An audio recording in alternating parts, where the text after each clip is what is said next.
खबर सामने आ रही है। शिक्षा मंत्री धर्मेंद्र प्रधान ने इस्तीफा दे दिया है और बड़ी खबर, जहां पर लगातार दिल्ली जंतर मंतर पर प्रोटेस्ट चल रहे थे। शिक्षा मंत्री धर्मेंद्र प्रधान के इस्तीफे की डिमांड की जा रही थी। नीट पेपर लीक को लेकर लगातार विरोध प्रदर्शन देख रहे, सियासी बवाल देखने को मिल रहा था, राजनीतिक बवाल देखने को मिल रहा था और बच्चों की प्रोटेस्ट में, विरोध प्रदर्शन में यही डिमांड थी कि शिक्षा मंत्री धर्मेंद्र प्रधान इस्तीफा दे। तो आपको बता दें कि अभी बड़ी खबर इस वक्त की, जहां पर शिक्षा मंत्री धर्मेंद्र प्रधान ने इस्तीफा दे दिया है। बड़ी खबर, और ये कह सकते हैं कि लगातार उठ रहे सवालों के बीच ये इस्तीफा आना कई चीजों के जवाब देता है। जहां पर जंतर मंतर के हालात जब बेकाबू हुए, उसके बाद सिचुएशन बिगड़ती हुई नजर आई।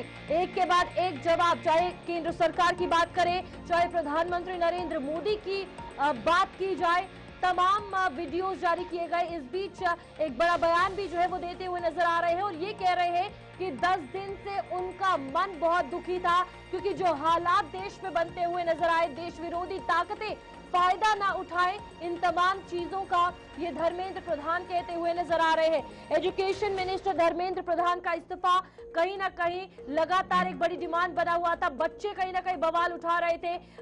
कॉकरोच जनता पार्टी का प्रदर्शन जिस तरीके से जंतर मंतर पर था, सोनम वांगचुक जिस तरीके से एनवायरमेंटलिस्ट की अगर बात की जाए, एक बड़े सोशल एक्टिविस्ट है, वो भी 26 दिन अनशन पर रहे। अनशन उसके बाद आश्वासन दिए गए, फिर अनशन टूटा और आज ये देखने को मिल रहा है कि धर्मेंद्र प्रधान ने अपना इस्तीफा जो है वो दे दिया है, यानी कि अपने पद से रेजिग्नेशन दे दिया है। इंतजार था कि क्या कुछ बड़ा फैसला लिया जाएगा, क्योंकि कुछ दिन पहले प्रधानमंत्री नरेंद्र मोदी ने भी ये कहा था कि कुछ बड़ा होने वाला है। इस बीच फिलहाल बड़ी खबर यह है कि धर्मेंद्र प्रधान, जो कि एजुकेशन मिनिस्टर है भारत के, उन्होंने अपने पद से इस्तीफा दे दिया है। हमारे साथ वरिष्ठ पत्रकार विनोद कुमार जुड़ चुके हैं। विनोद जी, खबर सामने आई है धर्मेंद्र प्रधान के इस्तीफे को लेकर, स्टेटमेंट्स कई सारी हैं, बवाल इतना था, अब फाइनली जो डिमांड बच्चों की तरफ से की जा रही थी, जो विरोध प्रदर्शन किया जा रहा था, उसमें ये इस्तीफा अब कैसे देख रहे हैं?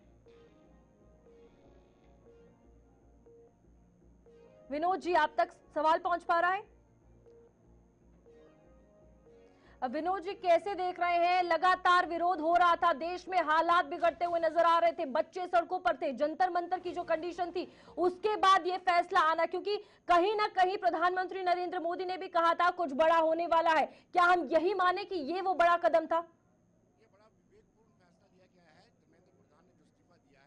ये बहुत ही इंपॉर्टेंट था। आपको बताते चले कि जिस तरीके से लगातार 3 डिमांड्स मानी जा रही थी, उनकी 3 डिमांड, जिनमें से 2 पर आर्थिक तौर पर मान लिया गया था। एक तो 1 करोड़ रुपया उनको दिया जाना था पीड़ित परिवारों को, दूसरा जितने भी केसेस थे वो वापस लिए जाए। ऑलमोस्ट ये मान लिया गया था। सिर्फ धर्मेंद्र प्रधान के मुद्दे पर ही अटकलें लगी हुई थी, गतिरोध बना हुआ था। वो गतिरोध अब समाप्त हो जाएगा। खुद धर्मेंद्र प्रधान ने इस्तीफा दे दिया और खुद मान रहे हैं। और बड़ी बात यह है रूपाली, आपको बताते चलूं कि बड़ी बात यह है कि कहीं ना कहीं इस मंच का दुरुपयोग हो सकता था और ये विवेक के साथ फैसला लिया है कि मंच का दुरुपयोग ना हो, को राष्ट्र विरोधी ताकतें इस मंच पे आकर के इसका दुरुपयोग ना करे। धर्मेंद्र प्रधान का इस्तीफा बहुत ही इंपॉर्टेंट है। विनोद जी, यहाँ पर लगातार ये जिस तरीके से बात कही गई कि राष्ट्र विरोधी ताकतें इन्वॉल्व हो रही थी, ये देखने को मिल रहा था कि नीट पेपर एक अलग मुद्दा था, उसके बीच धर्मेंद्र प्रधान का इस्तीफा, फिर ये विरोध प्रदर्शन कहीं और रुख लेते हुए नजर आ रहे थे। उसके बाद ये तमाम चीजों में एक बड़ा जवाब हम माने जो इस्तीफा दिया गया है। देखिए रूपाली, खुद कॉकरोच जनता पार्टी के संस्थापक ने माना है, उनके नेताओं ने यह माना है कि हमारे बीच में कुछ अराजकता फैलाने वाले तत्व आ चुके हैं। उसके बाद सिम्मी के संस्थापक भी मंच को शेयर करते हैं। उसके बाद भगवान राम जो आराध्य हैं उनके खिलाफ भी वहां पर होता है, वहां पर प्रदर्शन होता है। वहां पर एक ऐसा सनातन के खिलाफ मंच बन रहा था। ऐसा लग रहा था भारतीय जनता पार्टी को इस मंच का दुरुपयोग ना हो और शायद एक दबाव सरकार की तरफ से बना होगा कि धर्मेंद्र प्रधान पर कि आप इस्तीफा दें, और उन्होंने इस्तीफा दे दिया। अब ये पेपर लीक को लेकर अगर बात करें, अब आपको क्या लगता है, जो बच्चे लगातार सड़कों पर थे, जो ये एजुकेशन मिनिस्टर धर्मेंद्र प्रधान का इस्तीफा मांग रहे थे, अब उनका नेक्स्ट मूव क्या होगा? क्योंकि सरकार ने वो किया जो लगातार, जिसके लिए ये विरोध कर रहे थे, लगातार जो ये कह सकते हैं कि बाकी ताकतें कहीं ना कहीं इन्हें हटाने के साथ, बच्चों के साथ आ रही थी। ओवरऑल प्रधानमंत्री नरेंद्र मोदी की वीडियो जारी होना, उसके बाद सोनम वांगचुक का अनशन तोड़ना, 36वें दिन ये बड़ा फैसला लिया गया है एजुकेशन मिनिस्टर के इस्तीफे का। देखिए रूपाली, आपको बताएं कि 47 लोगों को बर्खास्त किया गया है जो एनटीए के हैं। इसके अलावा कानून में तरमीम की जाएगी, उसके लिए बिल लाया जाएगा 27 जुलाई को, जिसमें बड़ा बदलाव किया गया है कि आपको 10 साल की सजा हो सकती है, 10 करोड़ रुपए का जुर्माना हो सकता है और 3 महीने में इसका फैसला भी आना है। उसके बावजूद भी जो गतिरोध था वो बरकरार था, स्टूडेंट्स नहीं मान रहे थे। लेकिन एक मांग उनकी थी कि धर्मेंद्र प्रधान के इस्तीफे को लेकर के किसी तरह का कोई समझौता नहीं हो सकता। तो वो धर्मेंद्र प्रधान ने इस्तीफा दे दिया है और मुझे लगता है कि अब जब नेक्स्ट स्टेप उठाएंगे, नेक्स्ट कोर्स ऑफ एक्शन जो यूथ का होगा या कॉकरोच जनता पार्टी का होगा, वो तय करेगा कि आगे क्या होने वाला है। सवाल ये उठ रहा है क्योंकि लगातार सबकी निगाहें थी 3:30 बजे की महत्वपूर्ण बैठक पर, जहां पर प्रदर्शनकारी छात्र और सरकार के बीच सीधा संवाद होना था और उसमें जो महत्वपूर्ण कड़ी जो फंसी थी वो थी सौरभ दास और अभिजीत रांके की तरफ से कि इस्तीफे से नीचे कुछ मंजूर नहीं होगा। क्या माना जाए, this was the only that one clash that comes between the two groups, और अब जो 3:30 की बैठक है उसका कोई मतलब नहीं रह जाता। जी, लेकिन कुणाल, उन्होंने पहले स्पष्ट कर दिया था कि अगर प्रधान का इस्तीफा नहीं होना है, जैसे हमें इंफॉर्मेशन आ रही हैं, जैसे सूत्र बता रहे हैं, तो हम अपना समय बर्बाद नहीं करना चाहते। सरकार के पास समय हो सकता है, हमारे पास समय नहीं है। लेकिन सरकार ने बड़ा विवेकपूर्ण फैसला लिया है क्योंकि माहौल ऐसा बन रहा था। आज सुबह हम पुणे में भी देख रहे थे, अभी हम जंतर मंतर में भी देख रहे थे, जिस तरह से तनाव बना हुआ था, उस तनाव को डिफ्यूज करने के लिए बड़ा जरूरी हो गया था कि धर्मेंद्र प्रधान का इस्तीफा लिया जाए। और उन्होंने इस्तीफा दे भी दिया और कहा कि मैं 10 दिनों से बड़ा तनावपूर्ण था और मुझे अच्छा भी नहीं लग रहा था। जी, अब सवाल ये, क्योंकि अब देखिए बड़ी महत्वपूर्ण चीज है, अगर हम उस पूरे लेटर को थोड़ा सा क्लियरिफाई करने का कोशिश करें, डिकोड करने का कोशिश करें, उन्होंने कहा कि मैंने जिम्मेदारी से मुंह नहीं मोड़ा है, बस जन भावनाओं को स्वीकार किया है। और यही बात सरकार कह रही थी कि आप बार बार फल के ऊपर इंसेक्टिसाइड डालकर उसको ठीक करने का प्रयास कर रहे हैं, जरूरत है नीचे ग्राउंड जीरो पर उनको ठीक करने की, यानी कि ग्राउंड जीरो से लेकर टॉप तक अब पूरी रिजीम चेंज होती नजर आएगी। इस बात के भी स्पेकुलेशंस हैं। देखिए 2014 से हम सरकार को देखते आ रहे हैं, सरकार कभी बैक ट्रैक पे नहीं आई। ये पहली मर्तबा इतना दबाव रणजी का बना है कि सरकार को बैक ट्रैक पे आना पड़ा और मौके की नजाकत को देखते हुए एक विवेकपूर्ण फैसला लेते हुए उन्होंने अपने शिक्षा मंत्री से इस्तीफा लिया या उन्होंने इस्तीफा दिया। और उसके बाद जैसे आपने बताया कि 27 लोगों का या फिर शिक्षा सचिव का तबादला किया, उनको हटाया गया, 47 लोगों को बर्खास्त किया गया, नए कानून को तरमीम की जाएगी, पुराने 2024 के कानून में तरमीम की जाएगी, उसको और सख्त और मजबूत बनाया जाएगा। तो कहीं ना कहीं सारी चीजें अब पटरी पर लौट अच्छा, एक चीज और है जहां पर शिक्षा मंत्री के इस्तीफे में एक बात है कि युवाओं को कूचक्र में नहीं फंसने देंगे। मामला पॉलिटिकली ज्यादा आगे बढ़ता नजर आ रहा था। वो बार बार सरकार कह रही थी कि ये जो पहले छात्र आंदोलन था वो अब पॉलिटिकल मूवमेंट के तौर पर सरकार देख रही थी, लिहाजा राजनीति की भेंट ना चढ़ जाए भारत के युवा, और अगर इस एक डेडलॉक को खोलने के बाद तमाम चीजें सेटल डाउन हो जाती है तो इसी पर ही काम कर लिया जाए। यानी छात्रों को राजनीति या राजनीतिक हथियार बनने से बचा लिया सरकार ने। देखिए, एक कोशिश की जा रही थी कि स्टूडेंट्स के कंधे पर बंदूक रख करके सत्ता को परिवर्तित किया जाए, इसमें कोई दो राय नहीं है। आप बहुत सारी बाइट्स वीडियोस देखेंगे, उसमें साफ जाहिर हो रहा है कि किस तरीके से नीट की चर्चा ही नहीं होती थी वहां पे, पेपर लीक की चर्चा ही नहीं होती थी।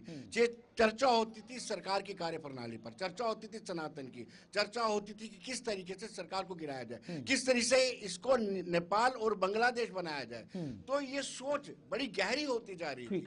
तो मुझे लगता है कि कहीं ऐसा सारा जो आंदोलन है ड्रेल ना हो जाए, उसको बचने के लिए ये बड़ा जरूरी हो गया था। अब सरकार ने यह भी कहा है कि अब अगली जो भी नीट यूजी पेपर की जो परीक्षा है उसे सीबीटी मोड में किया जाएगा। कुल मिलाकर एक तरह से हम पूरा सिस्टम चेंज होते देख रहे हैं, और यह पहला ऐसा मामला है जहां पर, क्योंकि बड़ी बात है, प्रधानमंत्री ने अपने 2 वीडियो मैसेज में कहा कि युवाओं से बढ़कर कुछ नहीं है, उनकी उम्मीदों से बढ़कर कुछ नहीं है। आरएसएस प्रमुख मोहन भागवत भी कहते नजर आए कि भाई यही लोग हैं जो देश को आगे चलाते नजर आएंगे। मुरली मनोहर जोशी यही कहते नजर आए कि आपको उनके स्तर पर संवाद करना होगा। तो बहुत सारी चीजें हैं जो इस तरफ इशारा कर रही थी। देखिए कुणाल, मोहन भागवत का कद आप सब जानते हैं, हम भी जानते हैं। वो राष्ट्रीय स्वयंसेवक संघ के चीफ हैं और उनका ये बयान देना कि बच्चों के साथ संवाद करना चाहिए, वो पुराने वाले बच्चे नहीं हैं जो पेरेंट्स कहेंगे उसकी आज्ञा मानेंगे। इनके साथ तर्क संगत तरीके से बात करनी चाहिए। एक संदेश जो है वो सरकार को चला गया था, उस संदेश के मुताबिक ही मुझे लगता है कि धर्मेंद्र प्रधान को इस्तीफा देने के लिए कहा गया हो या फिर उन्होंने खुद इस्तीफा दिया हो। लेकिन अच्छी बात यह है, अब बड़ी बात यह है कि कुणाल, ये कॉकरोच जनता पार्टी या उनको उकसाने वाले लोग क्या फैसला लेते हैं? क्या वो मान लेते हैं कि हम आज से आंदोलन समाप्त कर देते हैं, हमारी तीनों डिमांड्स को पूरा कर दिया गया है, केस वापस लेने पर भी सहमति हो गई है, एक कोई करोड़ रुपया ऑल ओवर द नेशन अगर हम दबाव की बात करें, क्योंकि तस्वीरें आप भी दोपहर से अब देख रहे थे, हम भी देख रहे थे, जम्मू से लेकर पंजाब, पंजाब से लेकर हरियाणा, हरियाणा से लेकर यूपी, बिहार, राजस्थान, हर जगह के छात्र प्रोटेस्ट करते नजर आ रहे थे। एक तरह से मिसकम्युनिकेशन का शिकार वो हो रहे थे, और जबकि उनके अंदर ही दिमाग में भावना पैदा कर देनी चाहिए थी कि भाई सब कुछ आपके हिसाब से होता जा रहा है, लिहाजा आप कानून को हाथ में ना लें, अराजकता ना फैलाएं और हर स्थिति को बहुत धैर्यपूर्वक तरीके से समझें और सुलझाएं भी। देखिए, इसमें मुझे लगता है कि सरकार जो है वो पूरी अप टू द मार्क इनको कन्विंस नहीं कर पाएंगे। ये मान के चलना पड़ेगा आपको कुणाल। अगर कन्विंस कर पाती, जिस तरीके से बड़े स्टेप लिए हैं, आप देखते पेपर लीक होने के बाद जिस तरीके से री नीट का पेपर करवाया गया, कितना साफ सुथरा से करवाया गया, उसके बाद जो स्टेप लिए गए अभी रिसेंटली 2 ठीक है सर, मैं लौट रहा हूं आपके पास। इसी बीच हमारे साथ दिल्ली से संवाददाता ताबिश कमाल जुड़ चुके। ताबिश, जानकारी साझा कीजिए। धर्मेंद्र प्रधान ने अपना इस्तीफा दे दिया। उन्होंने कहा कि शुरुआती दिन को देख के ही मेरा मन बहुत ज्यादा व्यथित था, दुखी था। शुरुआती दिन ही मैंने यह फैसला ले लिया था और प्रयास लगातार तब भी हम कर रहे थे कि स्थितियां कंट्रोल में हो जाएं, लेकिन अब युवाओं की भावना, उनके मन की बात को रखते हुए मैंने अपना इस्तीफा प्रधानमंत्री को सौंप दिया है। देखिए कुणाल, जिस तरह से लगातार प्रोटेस्ट बढ़ता जा रहा था, प्रोटेस्ट में डिमांड बढ़ती जा रही थी और अब तो जो खबर ये भी मिल रही थी, क्योंकि ये सरकार के पास हर पल की खबर है, खबर ये मिल रही थी कि इस प्रोटेस्ट को और बड़ा करने के लिए देश भर के अंदर अलग अलग तरह से प्रदर्शन किए जाएंगे। तो जाहिर सी बात है कि दबाव था सरकार के ऊपर। और दूसरी सबसे अहम बात यह है कि लगातार बीजेपी और आरएसएस के जो नेता थे उनके भी बयान आने शुरू हो गए थे। खुद मोहन भागवत का बयान आना, मुरली मनोहर जोशी का बयान आना, दूसरी तरफ सभी छात्रों से बार बार ये कहना कि आप संयम बरते, सरकार आपके साथ है। तो ये जाहिर सी बात है कि सरकार के ऊपर एक प्रेशर था।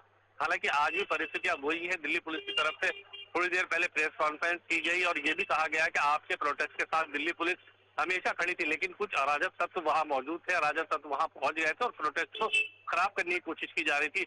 और दूसरी सबसे अहम बात यह है कुणाल कि जिस तरह से प्रोटेस्ट चला था, शुरुआत से अगर आप देखें जिस तरह से प्रोटेस्ट चला था, वो प्रोटेस्ट कहीं ना कहीं बहुत बड़ा राजनीतिक रूप अब लेता जा रहा था। धीरे धीरे धीरे धीरे एक राजनीतिक क्रिया इसमें बढ़ती जा रही थी। दबाव सरकार के ऊपर पूरा था, क्योंकि आपने देखा कुछ देर पहले राहुल गांधी ने भी प्रेस कॉन्फ्रेंस की और लगातार समूचा जो अपोजिशन है ना तो पार्लियामेंट चलने दे रहा है और ना ही किसी तरह से गतिविधि हो पा रही है। और सरकार के ऊपर एक दबाव था और इसीलिए धर्मेंद्र प्रधान के इस्तीफा इस वक्त देना, ये बात साफ है कि कहीं ना कहीं धर्मेंद्र प्रधान को ये बात समझ में आ चुकी थी कि ये अब नहीं तो थोड़े दिन के बाद ये परिस्थितियां उत्पन्न होनी थी। और खाली ये धर्मेंद्र प्रधान का फैसला नहीं हो सकता है। अगर धर्मेंद्र प्रधान इस्तीफा दे रहे हैं तो आप समझिए कि कहीं ना कहीं इसके पीछे एक पूरी जो प्लानिंग है वो रेडी की गई होगी, क्योंकि प्रधानमंत्री 2 दिन से लगातार आकर के सोशल मीडिया के माध्यम से बात कर रहे थे और छात्रों से संवाद करने की कोशिश कर रहे थे। कैबिनेट में फैसला किया गया कि आप छात्रों से